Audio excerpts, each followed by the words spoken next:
दोस्तों आज हम बात करने वाले हैं प्रेजेंट सिंपल टेंस या फिर प्रेजेंट इंडेफिनिट टेंस कहाँ कहाँ प्रयोग होते हैं। वैसे आपने पिछला वीडियो नहीं देखा जहाँ पे हमने उसके 9 नियम बताए थे, जहाँ पे हमने उसके रूल्स बताए थे, वो ज़रूर देखें। वैसे एक बार रिवीजन कर लेते। जब भी हमें अपनी आदत बतानी हो तो हम प्रेजेंट इंडेफिनिट का प्रयोग करते हैं पहला। दूसरा, जब भी कोई खास शब्द आ जाए जैसे कि रोज़, हर दिन, अक्सर, हमेशा, हर मंगलवार इत्यादि। तीसरा, यूनिवर्सल ट्रूथ बताने के लिए। चौथा, किसी भी न्यूज़पेपर के हेडलाइन के लिए। पांचवा, किसी भी लाइव कॉन्सर्ट या लाइव मैच में कमेंट्री के लिए। छठवा या किसी वस्तु की दर या कीमत बताने के लिए। सातवां, किसी कहानी को सुनाने के लिए या फिर चुटकुले बताने के लिए। यदि दो वाक्य फ्यूचर इंडेफिनिट में तो एक को प्रेजेंट इंडेफिनिट में लिखेंगे, दूसरे को फ्यूचर इंडेफिनिट में। और नौवां और आखिरी होता है किसी भी टेक्निकल कोर्स में थ्योरी पढ़ने के लिए। ये थे वो 9 नियम जहाँ पे प्रेजेंट इंडेफिनिट का प्रयोग होता है। आपको बताया था कि प्रेजेंट इंडेफिनिट 20 से 30% इंग्लिश में प्रयोग होता है। इसके लिए अलग से एक सेपरेट वीडियो है, आप जाके वो वीडियो देखिए, फिर ये वीडियो देखिए, तो आपको बहुत ईजीली समझ में आएगा। और मैं गारंटी बोलता हूँ प्रेजेंट इंडेफिनिट आपका 100% कंप्लीट हो जाएगा। आज हम प्रेजेंट की पहली सब कैटेगरी प्रेजेंट इंडेफिनिट टेंस के बारे में जानेंगे। ये बहुत ही इंपॉर्टेंट टॉपिक है क्योंकि ये पहला टेंस है और अगर आप इसको समझ गए तो दूसरे टेंसेस को समझने में आपको ज़्यादा डिफ़िकल्टी नहीं आने वाली।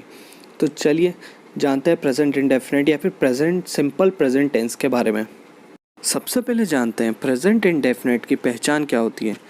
प्रेजेंट इंडेफिनिट की पहचान मुख्य क्रिया के साथ यानी मेन वर्ब के साथ अगर ता है, ती है, ते है का प्रयोग होता है, यानी कि मेन वर्ब के साथ अगर ता है, ती है, ते है का प्रयोग होगा तो वो प्रेजेंट इंडेफिनिट के अंतर्गत आ जाता है।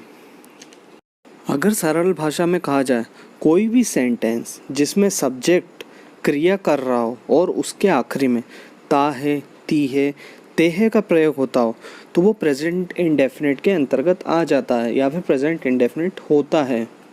जैसे कि राम फुटबॉल खेलता है, राम इसमें हो जाएगा सब्जेक्ट, फुटबॉल हो जाएगा ऑब्जेक्ट, और जो खेलता है यानी खेलना वो हो जाएगा इसका वर्ब यानी क्रिया। और उदाहरण देख लीजिए, रोहन खाना खाता है, निधि सोती है, वे लोग नाचते हैं।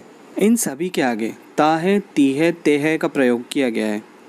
जैसे कि मैं सोता हूँ, मैं आता हूँ, मैं खाता हूँ, मैं रोता हूँ, मैं हंसता हूँ, मैं जाता हूँ। इस तरीके से जितने भी सेंटेंस जिनमें ता, ते, ती का प्रयोग हुआ वो प्रेजेंट इंडेफिनिट के अंतर्गत आ जाते हैं। अब समझते हैं प्रेजेंट इंडेफिनिट के बारे में। प्रेजेंट इंडेफिनिट का पहला पार्ट होता है अफर्मेटिव सेंटेंस यानी कि सकारात्मक वाक्य, यानी कि पॉजिटिव सेंटेंस जिनमें नहीं का प्रयोग नहीं होता और खासकर क्वेश्चन मार्क का भी प्रयोग नहीं होता। ऐसे सेंटेंस अफर्मेटिव सेंटेंस होते हैं। अब इसके रूल देख लेते हैं। सबसे पहले आता है सब्जेक्ट, फिर वर्ब का फर्स्ट फॉर्म, फिर उसके साथ एस और ई एस का प्रयोग होता है।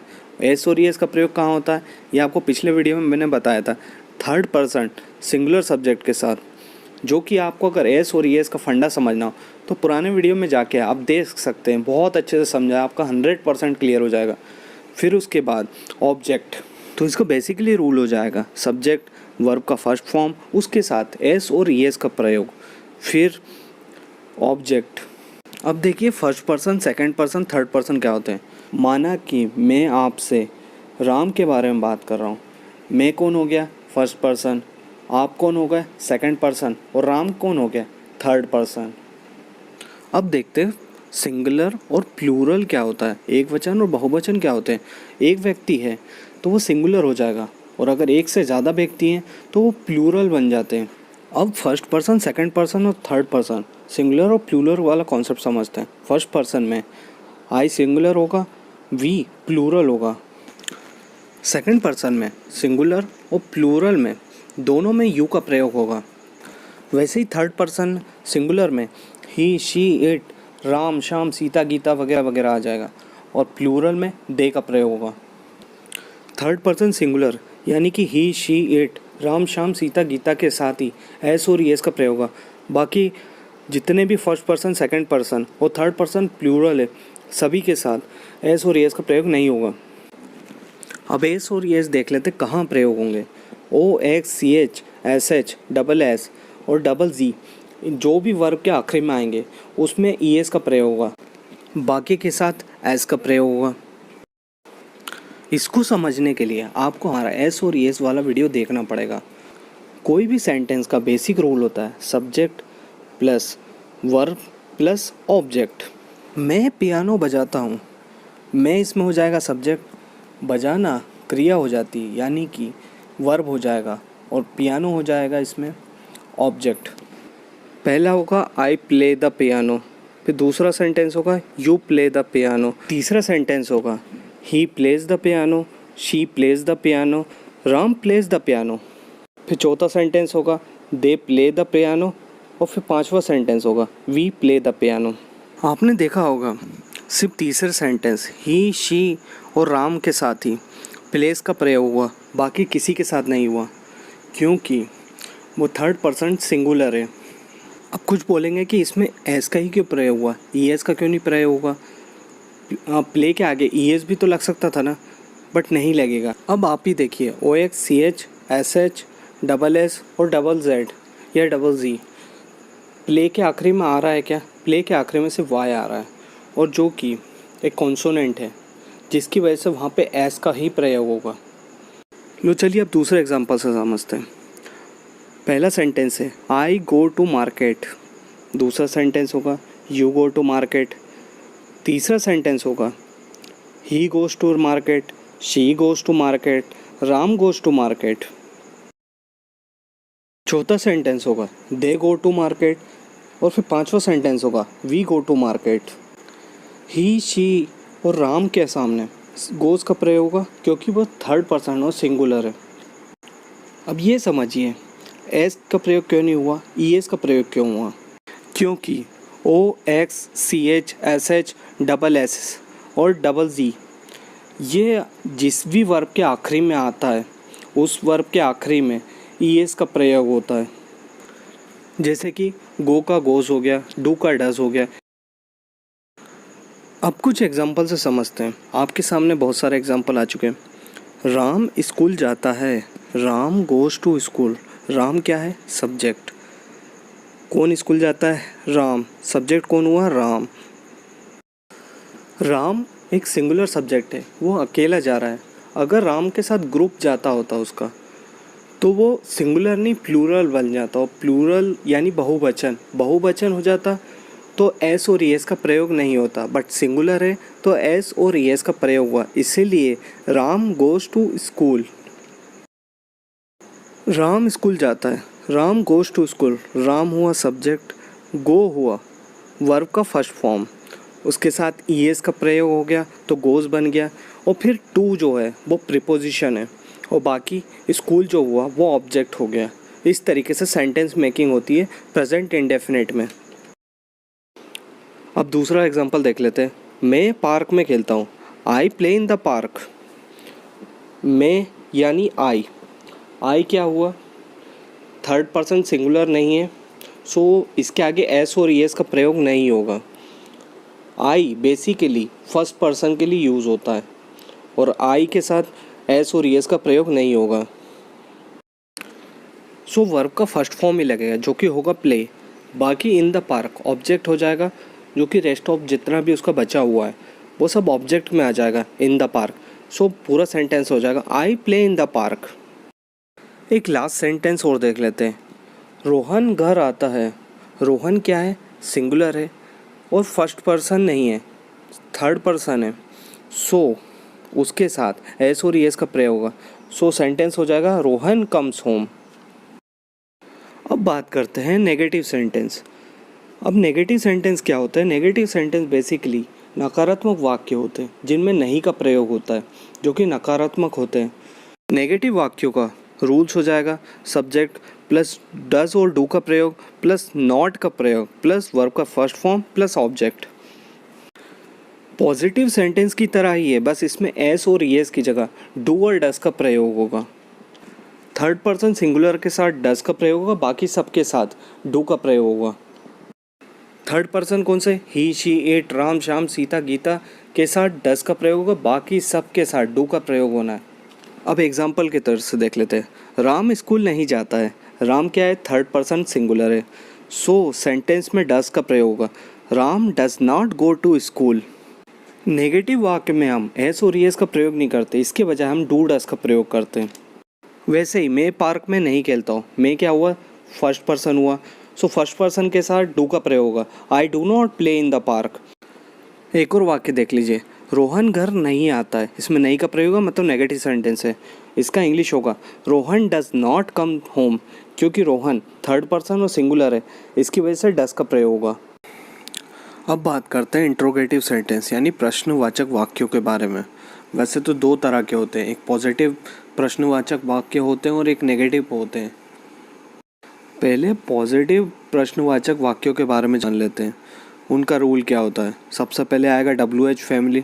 WH फैमिली आपको पता ही होगा, क्यों, कहाँ, कैसे, किसके साथ, किसके लिए, इस तरीके के जितने भी वर्ड आते हैं सब WH फैमिली के अंदर आते हैं। जैसे कि क्यों को वाई कहते हैं, कहाँ को वेयर कहते हैं, कैसे को हाउ कहते हैं, क्या को व्हाट कहते हैं, इस तरीके से WH फैमिली बनती है।